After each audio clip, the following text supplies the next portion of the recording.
Getting you set for Game 6, 76ers and Celtics. There he is, World B Free, checking in with the guys.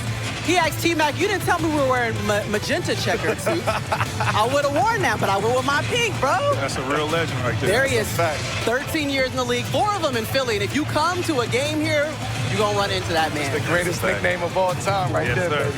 World B Free. All right, let's get to a Game 5. The Rockets taking on the Lakers. Lakers a chance to close it out.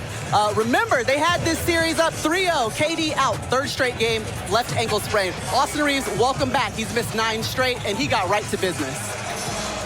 Yeah, the Lakers, I felt like this was the game they were going to close out, but Rockets had other plans, defensively rebounding.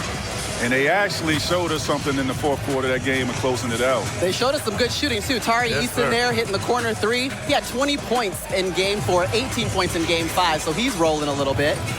Jabari Smith Jr., he's adding in team-high 22 points, 4 threes for the young man. He's unleashing his actual game. He's got, no KD. He's now able to grow, playing with a lot of confidence, and he's able to go out there and make mistakes and still fix them. And, they need him from here on out to play big. Absolutely. Hey, Lakers were down 5 at that point. LeBron trying to put the cape on, but here goes the young buck. He put his little cape on. He did. Reed Shepherd got the steal on that one. Ooh, it looks like he owed him one, too. So the Rockets get the win 99-93. And I actually think about that moment as the composure showed. Ime Udoka, Game 3, said his team needs to grow up. Remember, all of his starters right now without KD are 24 or younger. And remember the end of that Game 3? Reed Shepherd made the mistake. He gets turned over by LeBron. Instead, in Game 5, it's him knocking down the 15-footer. You said you love that shot. Yep. Then he gets the steal on LeBron. The composure, like the change that we're seeing in this team and the growth that's happening real time in this series. Especially for Reed Shepherd. I know he's tired of hearing about Houston don't have a point guard. And I think now is the time that he's starting to show, I'm the point guard. Cut all that noise out. Look what we doing. Listen, we back home on our court. And we can close the game out on the road. And he can close games out on the road. He had a big mid-range shot. That was a hell of a shot. He had that steal on LeBron after LeBron bumped him and said, get out of here. He came back and answered with that steal. When Reed Shepherd is playing that way and playing confident that way, and Ime is giving him that confidence along with the other guys on the team, Reed Shepherd is a different player, and we saw that in Game 5. He's the youngest one on the court, by the way. So if he's displaying that kind of confidence, that bodes well for the Houston Rockets. And that's all I was going to say is that this shows the confidence that Houston has had in him all the time. Yes, he's going to grow, he's going to make mistakes, but they believe in him. And it's nothing like, for a player, a coach, or organization that believes in you through your mistakes. You're going to learn. This is your first time in the playoffs. This is your first time going through these things. Make those mistakes. But at the same time, you get that opportunity to go out there and be a hero. I think when you look at this game, you look at that 4th quarter, that team has grown a lot, over that game. LeBron James is a guy that's been known to close out games. And when you're going up against a young team like this who's inexperienced, you suspect that LeBron is going to close those games out. So I think for Houston's standpoint, they should feel really good about themselves because that is a box that they checked off for me coming into this series. I just didn't think they had enough in the 4th quarter if the game was close to be able to, sustain, maintaining that lead and closing out games. But they showed us they could do that. You're saying that be able to close out the game without KD. Without KD. Yeah, and I think that is. Even if KD was there. Even if KD was there. And that's what I'm saying. Without KD, I think that showed me a lot about their team because now you don't have to say, where is he? Now we still run our offense. Right. We go out there and get it done. We got to get a good shot. And not just rely on And KD. Jabari Parker plays differently, right? He's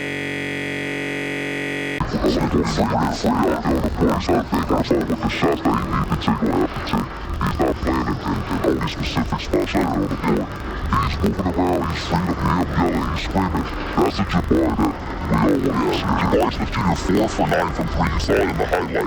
Shooting with confidence, clearly had the green light. But let me ask you guys something. In the same way, with Austin Reeves coming back for the Lakers, we saw it with Joel Embiid. Like, there's an adjustment period that has to kind of happen a little bit. But we were so used to seeing Luke Kennard knocking down the shots, really hot Jabari. But now you have Austin Reeves on the court, so that's an adjustment the Lakers have to make a little more offense, right, T-Mac? Not really. He's been there. These guys know how to play without them. You don't have Lucas, so he has to be there, the guy, alongside of LeBron. They can count on him. Obviously, missing that much time, just stamina, right? Just stamina. stamina and his rhythm. But he understands how to play. He's a guy that knows how to get downhill, get to the free throw shot, make the game, to simplify the game for himself, and be impactful. I'm just saying his addition shut down the Luke Kennard effect that we've seen before.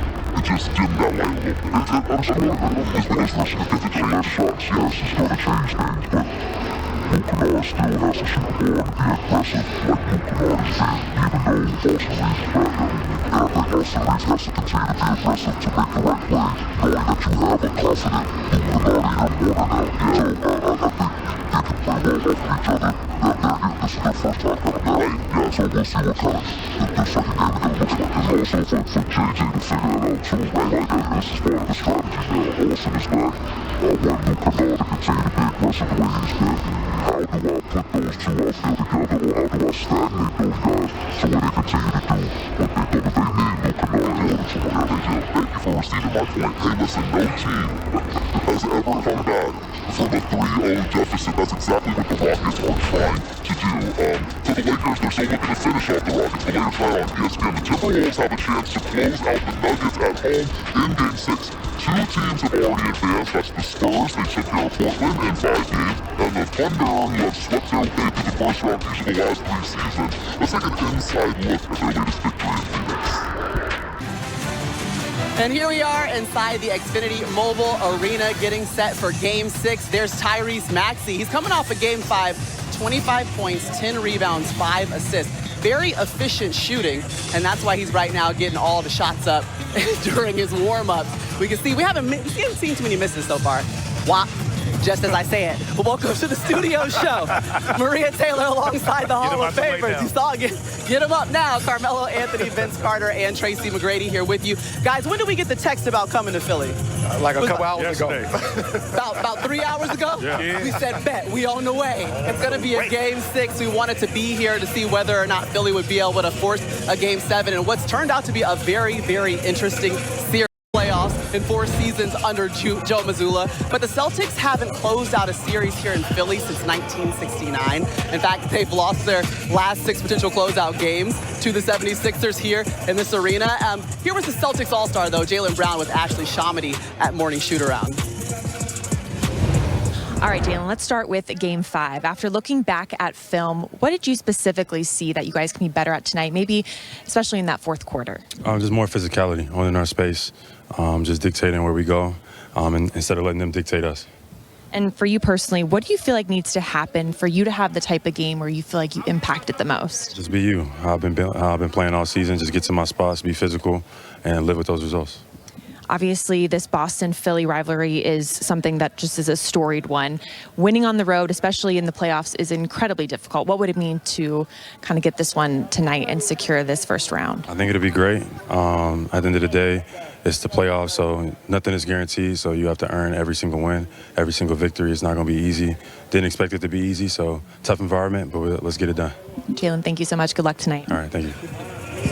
I feel like JB's like, we really should have won Game 5. Like, that's half of what he's saying in that interview. And actually, if you go back to the tape, the fourth quarter was the difference for them. He only had 2 points in that fourth quarter, finished with 22 points. But really, the Celtics struggled shooting, and that was the difference. Only 11 points for the squad in that final quarter. Let's talk about what changed or went wrong with just the final minutes of the game in Game 5 for the Celtics. I mean, the Celtics all year long, you live by the 3, you die by the 3. And I think in that fourth quarter, you know, they didn't have their legs. And I think at this point in time in the playoffs, your stars got to be stars. Your stars is going to win you the games. Yeah, you want the role players to make shots, but all they have to do is make shots. But the stars have to be the stars. And that fourth quarter coming down the stretch, I just think they didn't have their legs. They was settling too much. They wasn't aggressive. They wasn't attacking. And Joel came out in that game and put his imprint on that. I'll say 3 made shots, 13 misses. So that's kudos to the Sixers defense. Yeah. I thought they defended. They defended without fouling. Like you said, they were not making threes. So now you're trying to force Boston, let's just say the 2 stars, into trying to draw fouls, and they did a good job of keeping their hands back. So now not only not making shots, a lot of turnovers as well. And then on the other end, you go to play through Joel, and then they're starting to hit shots as well from the 3-point shot. And then Philly started to believe. Yeah. And then next thing you know, they got it done. Yeah, I think when you, in these, playoff series, you do a lot of film watching. I'm sure Philly went back and looked at some film to try to figure out where can they get their advantage or what can they improve on. And the fourth quarter defense was outstanding on their 2 stars. Those guys went 0 for 8. So I think that was an improvement for them. That was an adjustment for the Philadelphia team. But also, Boston, when you're on your home court, there's a little bit more pressure than it is on the road. And I'm sure those guys was feeling that pressure in that fourth quarter when Philly was playing so well. In that game, we got the all-star version of Joel Embiid, whereas previous game, we was trying to figure out who this guy was, take him off the court, but he bounced back and had a tremendous game. Yeah, and it's interesting, too, because, again, Joel Embiid, he had to miss 3 weeks, basically, coming into the first game that he was able to play, which was Game 5, and we saw an opportunity for them to get the ball in the paint. You guys wondered what that would do to the way that the 76ers have been playing throughout the series. What was the adjustment that they made, or was it just Joel being Joel and 33 points that changes the game? You know what I mean? I think, Maxey said it best. Some days, some games he was Shaq, and the other day he was Dirk, right? So when you get the Dirk Embiid, that's a different player right there. That's somebody that's really basically unstoppable. Not to say that the Shaq version is, it's just a different type of style of play out there on the basketball court. But when he's moving around and he looked light, especially coming back off of that surgery and being out, but he looked light, he looked focused, he looked ready, and he showed that Joel in the last game really showed who Joel Embiid really is. Yeah. I also thought in his first game back, they were trying to be deliberate in getting him the ball without getting him the ball through the floor of the offense, which made everyone stagnant. Yeah. And then they were not getting great shots. The second time, you run your plays, you get him in the pick and roll. You see he's great in pick and roll, particularly when he sets great screens, and Maxey and VJ can get downhill and score, which now opens up everything for him, the three-point shot, the mid-range, or in the post-up. I think they did a better job of just getting him the ball in the floor of the offense in the second game. I'll piggyback off that. I thought that was very intentional in that part, and what happened was Neemias Queta got in foul trouble, and then you got to go with Garza and you got to go with Vucevic. That's Vucevic. You got Neemias Queta. And Vucevic. And what I thought, Philly made an adjustment. They cleared out that side for Joel Embiid to go one-on-one, so he didn't have anybody in the corner or anybody behind him. Drop it down in his lap to make him uncomfortable. I thought they did a great job clearing, giving him room and space to operate. And as a result, 19 points in the second half. If you're not going to double, this is what you're going to get from Joel Embiid. And I think he's going to double down on that tonight. Anytime you get Joel Embiid coming back home confident the way he had in Game 5, this is going to be a goodie tonight. Okay, let me ask you this then. So now the adjustment, because it's all about matchups, right? Yes, so now absolutely. the adjustment is on the Celtics. Yeah. The difference now, what is the change that you have to make to guard 7-time All-Star Joel Embiid that's scoring the way he was scoring to close out Game 5? I think Queta has to be a smart defender. He cannot get in foul trouble, because I think he's the one guy that really can bother Joel with his length and athleticism.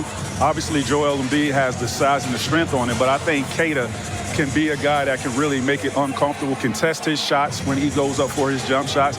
So it's all about Queta just being, fundamentally sound on how he guards Joel. And for me, the real question is, Boston, are you willing to now double team? Yeah. To change your philosophy for the good of getting out of this series?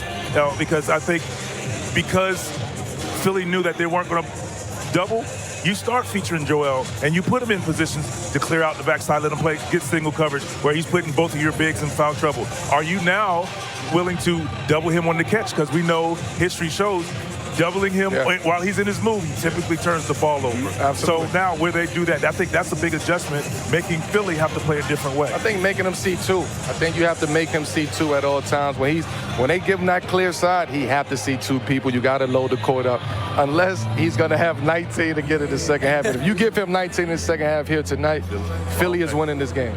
Well, it's so interesting, too. In this series specifically, the last 4 games, the road team has actually won, so that's in Boston's favor. If another ball comes up here, if another ball rolls up here and trying to get you a shot, and all 3 of y'all are standing here letting the ball hit me, we go fight for real. Oh, it's softball. We go fight for real. Man, See, I had to turn to have your back. Thank you. All right, let's get to today's meaningful moments presented by AT&T.